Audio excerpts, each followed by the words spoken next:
আমি গোবিন্দ সাউ। তো আজ আপনাদের সামনে আরো একটি দুর্ধর্ষ রেজাল্ট নিয়ে হাজির। তো জিনার হয়েছে রেজাল্ট, আমার সামনে সেই ম্যাডাম বসে আছেন। ম্যাডাম আপনাকে নমস্কার। নমস্কার। তো ম্যাডাম আপনার নাম কি আছে? আমার নাম সুমিত্রা সাঁতরা। ডিপার্গো খেয়ে আপনি যে রেজাল্টটা পেয়েছেন, এই রেজাল্টগুলো তো যদি আপনি বলেন। আমার সিস্ট টিউমার ছিল। সিস্ট টিউমার ছিল আপনার, তাই নাকি? আমাকে ডাক্তারবাবু বলেছিলেন অপারেশন করতে। অপারেশন করতে হবে, এমার্জেন্সি অপারেশন।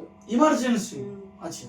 তার মধ্যে আমি তার মধ্যে রাজি ছিলাম নি। হ্যাঁ। বাড়ির কেউ রাজি ছিল না যে অপারেশন মানে বিরাট একটা শরীরের ধকল আসবে।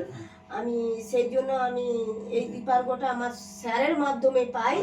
পাওয়ার ফলে এটা আমরা খাই, খেয়ে আমি খুব এখন অপারেশন করতে হয়নি, আমি খুব ভালো সিস্ট আছি। অপারেশন করতে হচ্ছে না, না। কি বলেন ম্যাডাম? রিপোর্ট করেছেন তো? হ্যাঁ, বাহ, রিপোর্টে জানতে দারুণ পারছি। দারুণ দারুণ।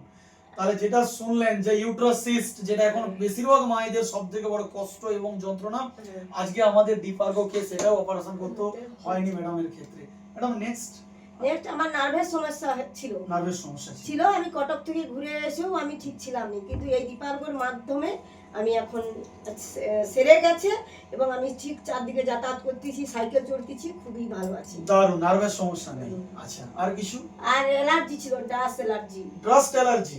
25-30 বার করে হাসতাম, মানে হাঁচি হতো? হাঁচি হতো। আচ্ছা। হাঁচিটা হওয়ার ফলে আমি খুব সুস্থ ছিলাম না, এখন আমি ওটা খাচ্ছি এবং খুব ভালো আছি। মানে ডিপার্গো খেয়ে হাঁচিও নেই? নেই।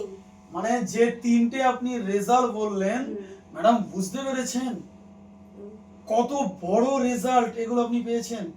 যেখানে বলবো বন্ধুরা আপনাদের যে দেবকেয়ারের সিএমডি কে অসংখ্য ধন্যবাদ এ কারণেই, যেখানে হাজার হাজার প্রবলেমের জন্য মানুষ হাজার হাজার কিন্তু তারা প্রোডাক্ট খাচ্ছে, তো সেখানে দেবকেয়ারের ডিপার্গো একটাই মাত্র প্রোডাক্ট।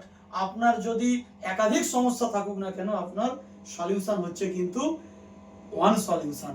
তো ডিপার্গো খান, সুস্থ থাকুন, ভালো থাকুন। ম্যাডাম আপনাকে নমস্কার। নমস্কার।